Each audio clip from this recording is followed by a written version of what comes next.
bills to reopen the government. So let's bring in CBS News business analyst and my friend Jill Schlesinger to talk about this. So Jill, this is kind of crazy. I mean, let's first talk about the IRS and these major cuts that are happening where we might see people not being able to prepare their finances. I know you're a big purveyor of online, like go online. Yeah, okay, but I mean, it is a problem when you have people who are not familiar with the IRS system. They haven't set up their security yet, so it is a problem. A couple things about the IRS. Number one, they do expect you to keep paying. So anybody who's making a payment that's due October 15th, we have some people who are on extension. Remember those extensions from 6 months ago?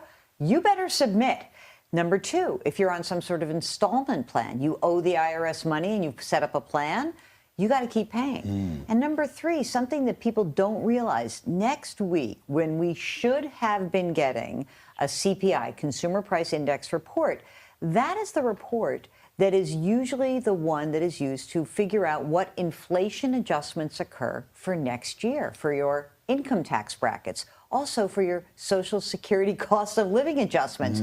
That's on ice right now. So it's all well and good to say we're cutting people, but it leaves hundreds of millions of people here in the U.S. without information, not the least of which, of course, is like trying to plan for the end of the year, trying to understand what those income tax brackets are for next year. It's really bad. Yeah, but the point, of course, that you're making is that people should keep to their schedules and keep paying because no matter what happens with the government shutdown, they're expected to continue to make those payments. The other thing is, so how does this, so the Fed's supposed to meet to talk about interest rates. How does that happen when a government is shut down? Yes, I don't know whether they're going to say, okay, we have enough private data, because there's alternative measures all over the place, right? We have it from big companies. We have it from providers like ADP that does that monthly private payroll report.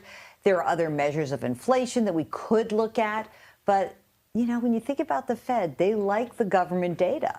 And I think that there is a possibility, depending on how long the shutdown lasts, that the Fed says we're supposed to meet October 28th, 29th. Maybe we'll push it off a week because we have to have the information. And I know we've already missed one jobs report. Next week is called the reference week. That is the week that the Bureau of Labor Statistics would normally go to gather the next employment report. So if we're shut down next week, then we don't have another report. We're done.